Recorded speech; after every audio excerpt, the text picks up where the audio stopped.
Howdy. Welcome to May's MasterCast. I'm your host, Ben Wiggins. It is a beautiful day in Aggieland, and we are excited for today's episode with a good friend of the show. Rick Fernandez is a 20-year educator, a school superintendent. He has all his various degrees from Sam Houston State. He's a former Bearcat basketball player, first Southland Conference championship in school history. He loves to innovate and advocate for student success. We're so fired up to have Rick with us again. Let's do it. Welcome back to the show, Dr. Rick Fernandez. How's your week going?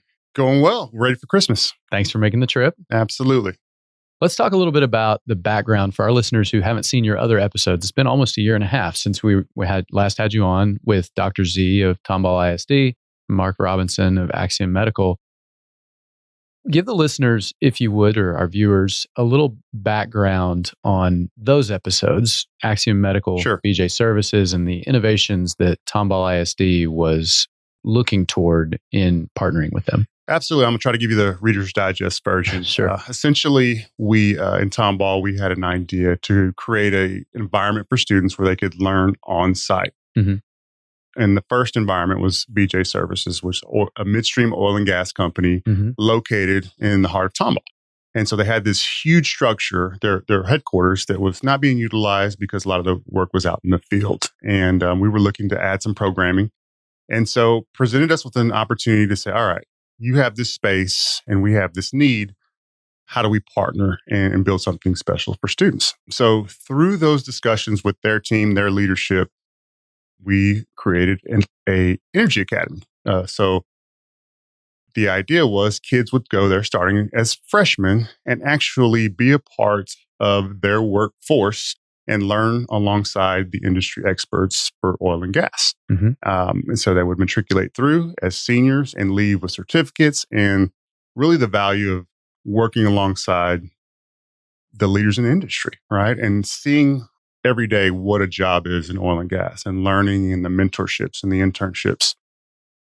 And so obviously I contacted you guys and said, hey, this may be something, as I always do. It's like, I might have something, I don't know, maybe stupid, but so we were able to come on, and Dr. Z and Malcolm gave us, kind of the tour and explain the program. And it was just a really exciting time.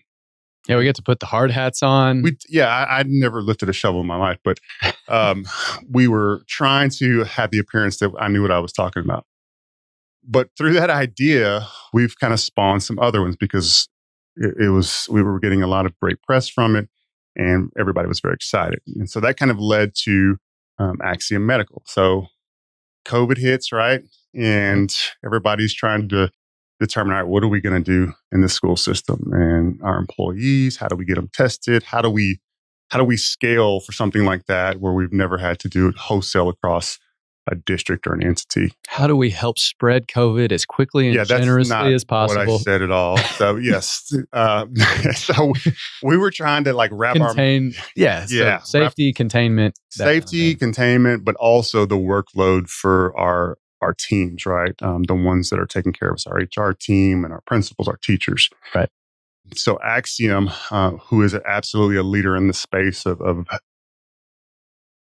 business, healthcare, and all the services they provide to huge companies. And they partnered with us and created an app, Check Into Work app, which was going to work wonders for us because it would take a lot of the weight off of our employees and our HR team, keep us safe, and provide a lot of great data. So if we had to make decisions in a hurry, we had the data to do that. But, as I always do, I said, all right, well, that's great. But what is it that y'all do there, and how does it work, and how do we get involved at the student level? Because you're doing some things that are very innovative that have never had to be done before. I'd love our kids to be able to see that. And so Mark Robinson, their CEO, Darryl Wheeler, were more than willing to partner with us. And so we started talking about what would it look like if some of our students got involved with potentially the apps that they were creating, but also, the nursing and the medical field has changed because now everything's virtual. So, telemedicine, telehealth, sure, that's not going away. And right. So we've got nursing students that couldn't go into hospitals any longer because of COVID. It was not safe, but still may be able to access some of the skill sets that they need to get the degree. So started in conversation with them. And again, I brought that to you guys. Hey, we may have something here. This is kind of unique. Mm-hmm. And I believe it was the first time that Axiom had ever worked with a public school district. So they were eager and more than willing. And that's what you look for. So you had two companies, BJ Services, Axiom Medical, that were working like never before to partner, right? And when you have business and industry, usually they write a check, they come to a career day. Maybe you have a couple of field trips to their site, but it's usually that's about it. And then you kind of go on about your business. Mm-hmm. So this was kind of uncharted territory for businesses and school districts. And it was awesome. And then obviously I left to be a superintendent and they continue the work there. But that's kind of where we started out. And that really inspired me and kind of lit a passion that I didn't even know I had. So I'm continuing to look for innovation, trying to find others that are doing the same thing. And that brought us to the path forward. So our team together, kind of co-conspiring to bring that together. So it's been great. Before we get to the path forward, I want to talk a little bit about what were in these innovations, what parts were harder than you thought they would be? Where were the hardest lessons in both of those arrangements? Any change is hard. And when you're talking about students and you're talking about moving students, like for BJ Services, where we're going to have to do bus routes and think about classes and schedules. So a lot of those barriers are why things fail, right? Because we can't envision a way to get around those, or it's easy to say no to something. It's easy to say, no, we can't do that. Sure. So getting beyond that and finding unique solutions so that kids did have access. And when there was a concern from the business side about having freshmen on campus, you got freshmen, right? So it's not college freshmen, it's high school freshmen. So working with BJ Services to develop a plan of like, hey, we're going to have kids dropped off because they can't drive. So what's that going to look like coming through security? And what's it look like when you got kids, using the restroom with adults? It's a little different scenario. Sure. So working through all of those things, it's not that it was difficult, but you really have to have a team that can work around and innovate and think through all of the things that could go wrong, all of the things that you need to put in place so that there's safety and you get the desired result. So I think that just the barriers and the team that has to be there to work through the barriers. And it's really about the want to, right? So when a barrier comes up, it's easy to say, no, it's just not for us. Or you work around it, you think through it, and you find a way to persevere. Innovation is often about defeating inertia. An object at rest tends to stay at rest. And you alluded to it earlier. But so you're now hosting and leading the charge on this show called The Path Forward. Can you describe the show for the audience? Yeah, it's really lighthearted. What we're trying to do is talk to superintendents or educators or even industry and discuss, brainstorm, and connect through innovation, right? Because we have this unique time in our country where, we've seen better days, so to speak. It seems like there's a lot of unrest and there's COVID and, a lot of views that are opposing. But through all of that chaos can spark innovation. And if we just focus on all the negative components of it and not think about, all right, how do we leverage all of this virtual conferencing, right? What does that mean for schools? Or how do we leverage new ways to access curriculum or access workforce for kids? We have to use the chaos to move through it. So I'm interested in talking to people and talking about the innovation that they're creating for their students or the innovation that higher ed is creating because of where we are, and not using it as an excuse to just kind of pause and sit still. And I just like to have fun. And it's interesting for me because I get to learn, right? So every time I meet somebody new, like in podcasting, I know nothing about that. I have no reason to think that I would be a host of anything, really. So getting to learn and work and understand, that keeps me going. That keeps me energized because it's new learning. And if I can pass that on, or I can learn a tidbit here, or I can connect somebody here that wants to do something great for kids, then that's what it's all about. So that's kind of my goal. And ultimately, I want our guests to have fun, right? Because if it's mind numbing to sit here and talk speak for an hour. So let's have fun. Let's keep it light, but let's talk a little innovation. Let's talk about those guests.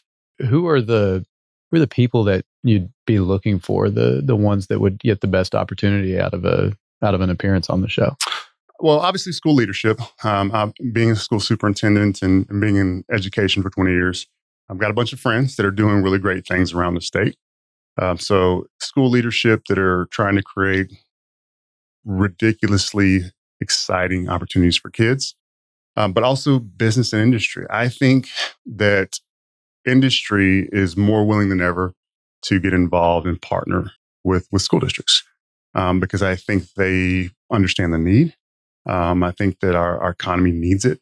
And so industry that's willing to partner, that has something special to offer, or that wants, even if they don't know what it is they need or know how to partner, let's talk about it and let's connect them. What do you think? You said they understand that there's a need, they're willing to partner. So let me push back on that. My argument would be that there's been a need for 100 years for industry to partner with education. Why do you think it didn't happen before? Well, I think it's with anything. We've got a system. Our educational system is based on a very old model, right? And it's a large system, and sometimes change happens very slowly. Mm-hmm.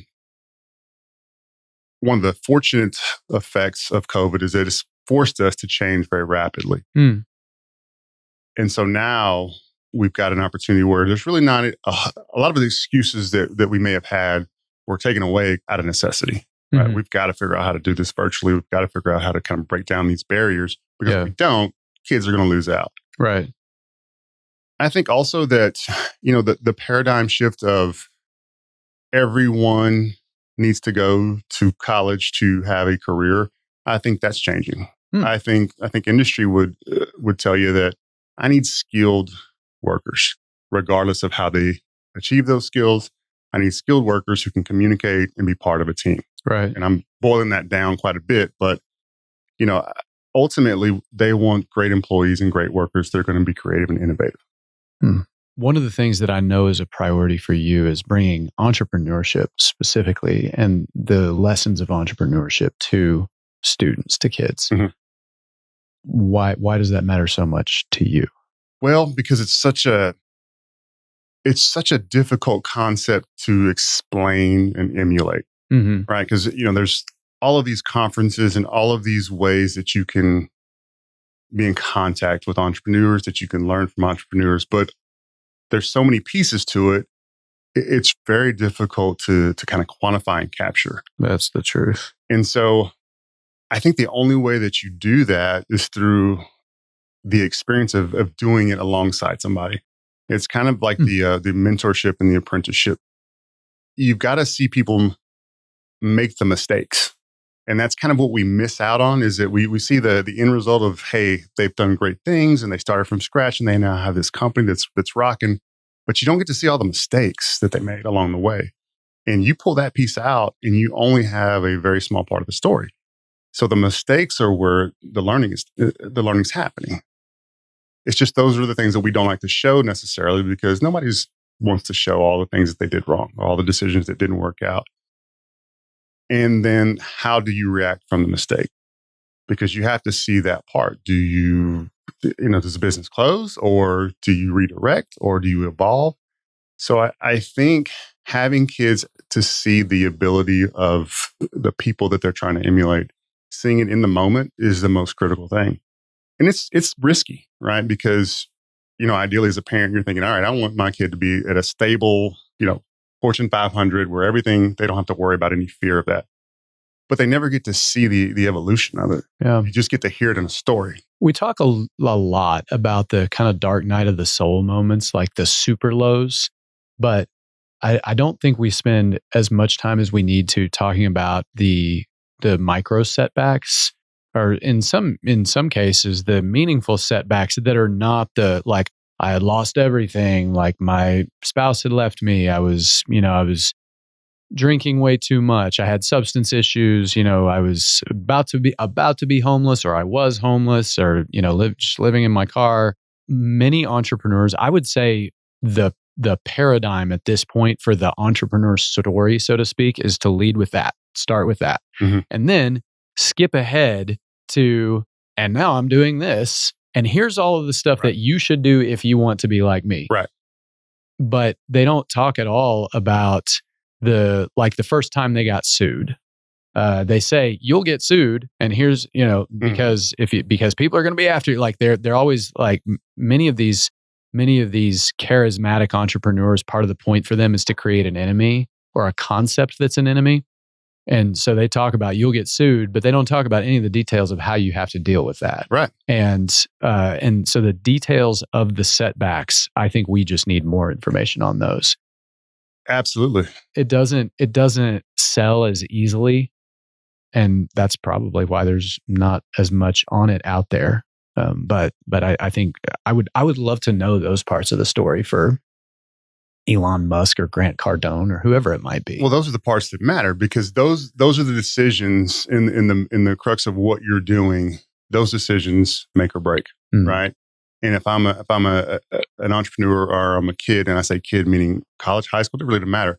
If I don't have access to how that process is working or how those decisions are made to continue on to where I am now, I'm not getting the full experience of the story. I'm not learning from the most pivotal points, which are the mistakes. So that's easier said than done, but you got to be willing. We've got to be more willing to open our doors for kids and for young entrepreneurs to be able to see that part of it. Mm-hmm.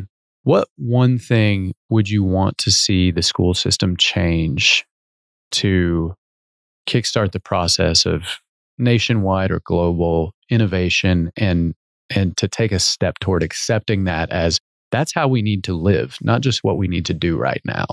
Does that question make sense? Yes. I think if we don't start to pull in industry into the decision-making process of what we're teaching and how we're teaching it, that's great. We're missing the boat, because every year you hear the same conversations about, K-12 didn't prepare them for higher ed didn't prepare them for the workforce. Well, why is that? Right? Why is that? Because really what it boils down to is we're not working closely enough together. We're not communicating like we should. We're in our bubble, and we don't deviate beyond that. And so the result is, well, you're not getting as well a prepared student as you possibly could, or a workforce. So if it were me, you have businesses that are willing to do it. It's work. It's effort. I mean, they're trying to worry about the bottom line, and you're asking them to help write curriculum and trying to teach them a little bit about, all right, this is instructionally, this is a little bit more sound than how you're presenting it. And they're trying to teach us, hey, you're teaching them this, but really we don't use that anymore. We don't need that. So the time, the effort, and the communication has to increase exponentially. And until that happens, we're going to be stuck in a pattern of, the blame game of why aren't kids prepared? So that would be the one thing. If it changed instantaneously, I think it would have huge impacts on our kids. So my lessons on the slide rule you're saying are not relevant anymore? No, I'm not saying that. It's all relevant. It's all relevant. It's just, if we want a different product, we got to do something differently, right? And the most important thing in the world is at stake. Kids, future. Yeah. So well worth doing. Let's go specific. What is the one institution or concept that you think schools need to be focused on more right now? Instructionally speaking, or I guess workforce and futuristic down the road of where the jobs are going to be, I think it's blockchain. Now you say blockchain instead of cryptocurrency. Correct. What makes you phrase it that way? Well, because the currency and the finance is only a piece of the puzzle, right? And I've had about close to a year now where I've dove in head first to try to understand what it is. And it started with, what's this Bitcoin stuff? You kept hearing about it. While the finance part is a huge part, I wanted to understand, well, what's the technology behind it? Like, who are the ones that are making it work, and what are the use cases beyond the finance? Because whether you believe in it or not, that's kind of irrelevant. Is the underlying foundation of it, the blockchain, that technology is not going anywhere. That's what we've used in the past and what we're going to continue to use to make work more efficient, scalable, safe. So those components, I think, if I was a university, if you Google blockchain courses, you don't find a whole lot at the university level. If I was a university, I'd be constructing that curriculum immediately, because you would have an influx of people that are interested from all ranges, right? Not only your college kids, but your everyday moms, dads, trying to understand a little bit more about the finance side of it. and the job market is exploding. It's not something that's going to go away. So we're going to be more heavily reliant on technology and AI and all these different things. It's not going to go the other way. So therefore, we've got to invest earlier than we typically do in education. We're always a little bit behind the curve when it comes to education on what industry is doing. So blockchain would be my number one out there. They're like, hey, we got to jump on that and figure out what's this mean for kids in the job market. Well, let me ask you something about entrepreneurship. Please. You've got a fair share of experience with that. What do you think is missing for students coming up, just from your experience? Podcast architects, you guys have a successful podcast here. What do you see? There are two things. The first is what is the basic blueprint? What buckets do you need to have just a very basic understanding of in terms of starting your company and running it for a year or 2 years? And those are legal, tax, basics of HR, like safety obviously is always first, just making sure oftentimes as a business owner, you have some proficiency in what's being done, and you're often hiring people who don't have necessarily any proficiency, and they pick it up quickly. But in that process, is there a window where things could potentially be unsafe? Insurance is another bucket. Just those, like there's 5 or 6 things that I think, especially for young entrepreneurs, there's just a lot of possibility for things to go very, very wrong. And that, I think, is some of the reason why young people on par are less willing to get into entrepreneurship. Now, the title of being an entrepreneur is very exciting, and it's different every day, which is fun. But in terms of starting something that can actually be successful, learning those basic buckets, and it would take 30 minutes to kind of line out, all right, where's the biggest downside? Just understanding the basic concept of liability and why a limited liability corporation exists in the first place. Right. And what's the difference between that and an S corp or a C corp? You could build a school course into that and just call it Entrepreneurship 101, and in a semester someone could come away with a basic understanding of how to start a company and be able to do it kind of the right way. We've talked with a number of people around the business world, and oftentimes their reaction to the way that we've kind of tried to handle our business is, why do that so early? And the reason to do it so early is because if you have personal assets you need to protect, or if you want to make sure that you're mitigating your risk as much as possible, this stuff matters. You think it won't, it's kind of the same thing we say about health scares. You think it won't happen to you, assume it will happen to you. And then take an ounce of prevention is worth a pound of cure. That's part 1. Part 2 is customer discovery and market discovery. We do not learn how to do that. And there are no good books out. There's one good book out there. You guys have heard me talk about it 100 times. The Mom Test by Rob Fitzpatrick. And nobody knows how to do this. Everybody is asking their friends and family, here's my idea. Is this a good idea? That is a terrible way to approach market discovery and whether your business is actually a good idea, because everyone wants to protect your feelings. They're all going to lie to you. They're all going to say, oh, yeah, that's great. Would it do this? They'll ask about a feature and you say, sure, it could do that. And really, that doesn't give you any information about what your potential market, especially if it doesn't exist yet, or if it doesn't know you exist, what people actually want to buy, what they're willing to spend money on. Do they have a problem? Do they know they have a problem? Do they want the problem solved? Do they think you can solve it? Are they willing to pay you to solve it? All of those questions, the answer to all of those has to be yes. So I sorry to get a bee in my bonnet a little bit about this, but I think it's a major, major disservice to young people that this information is just not out there yet. And institutions like Texas A&M and the McFerrin Center for Entrepreneurship, Mace Business School, are trying to solve that problem. And we all, myself included, need to move faster on this, because what is the most important course that should be taught in schools everywhere? Entrepreneurship, bar none. And it's as important, in my opinion, to America's future and the global future as basic math and science. Why?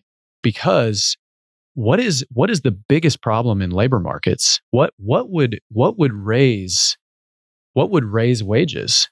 It would be if more people were able to sort of successfully start their own thing, and there were fewer people in the labor market, and more people, and there was just this greater need to hire people, instead of us being brought up with this understanding that jobs are just sort of these things that magically happen. And if there aren't enough jobs, it's the government's fault, or it's, greedy big business, instead of, no, we need more business, small businesses, medium businesses, big businesses. We need more people who are solving actual market problems. Influencers, I talk a lot of trash about influencers, but influencers are great because they're creating opportunity. They're creating a new industry. And in that respect, I have a ton of respect for influencers, because it's just it's this whole new sector that's opened up. Mm-hmm.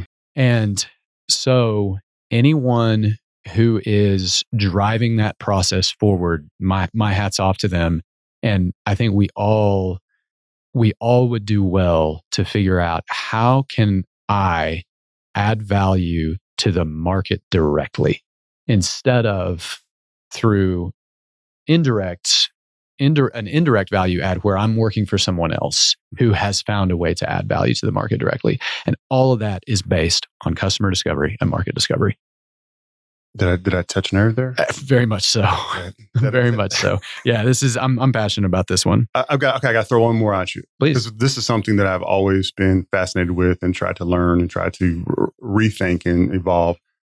Construction of your team, right? Huh. Whether you're in a school district, whether you have your company, whether you have a startup, the team part is very interesting to me, because everybody can't do everything, and you have people that do certain things very well. Rarely do you have somebody that does all of it very well.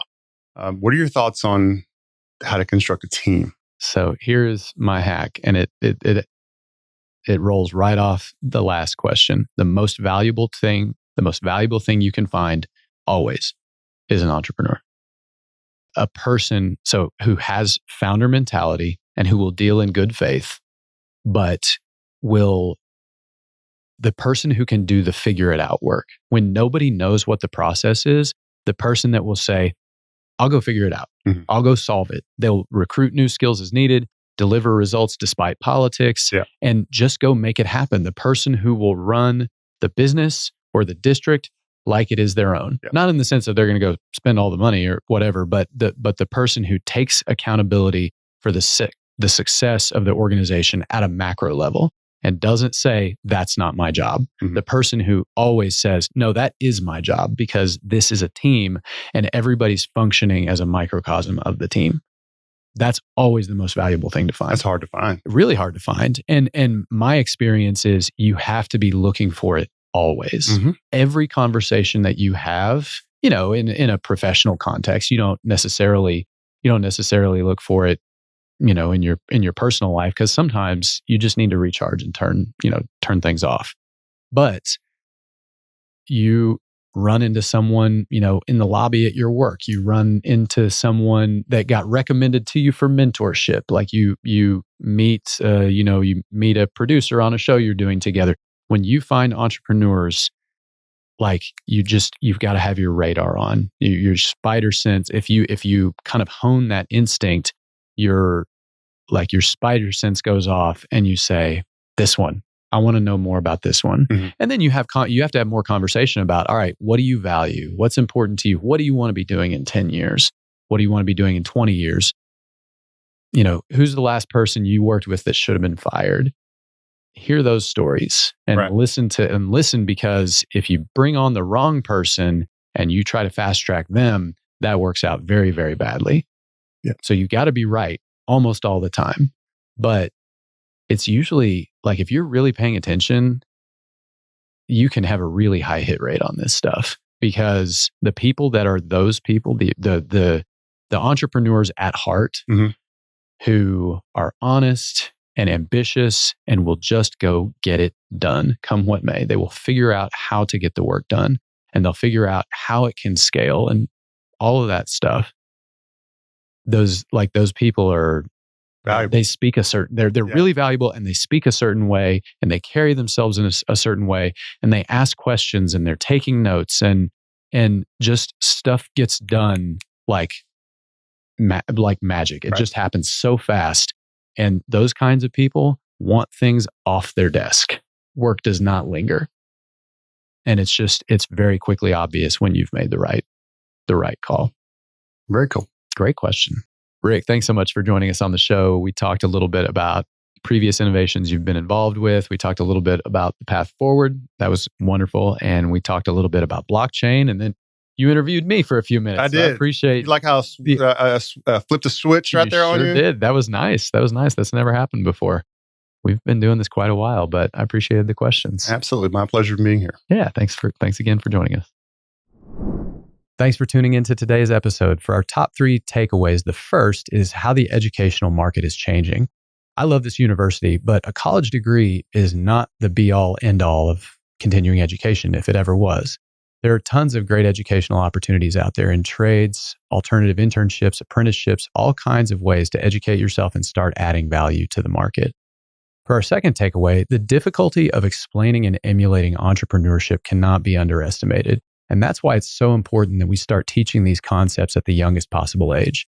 I was so fortunate as a kid to grow up in a house with an economist. Economics have always made sense to me because my dad was drawing supply and demand curves on napkins at the old Deluxe Diner when I was 5 years old. The process of customer discovery and market discovery for entrepreneurs are true challenges to learn as adults. But if we could start kids in elementary school or even high school, everything would change. Our third takeaway is related to that, the idea of bringing industry into decision-making for education. One of you entrepreneurs out there needs to start a business that is built around this integration because there's a giant need for better curriculum and evolving curriculum. And now we will close with a Naval quote. You are a story that you tell yourself. Naval Ravikant. I'm Ben Wiggins for Mays Business School. Thanks for watching. Thank you for watching. We appreciate your support. Drop us a like below and feel free to leave a comment if you wish. We appreciate positivity and constructive feedback. Don't forget to subscribe to stay up to date on our latest episodes and bonus content. You can also take us on the road using your favorite podcast listening app. We have those linked below. If you'd like to know more about Mays Business School or our guests, visit mays.tamu.edu/podcasts. Talk with you soon.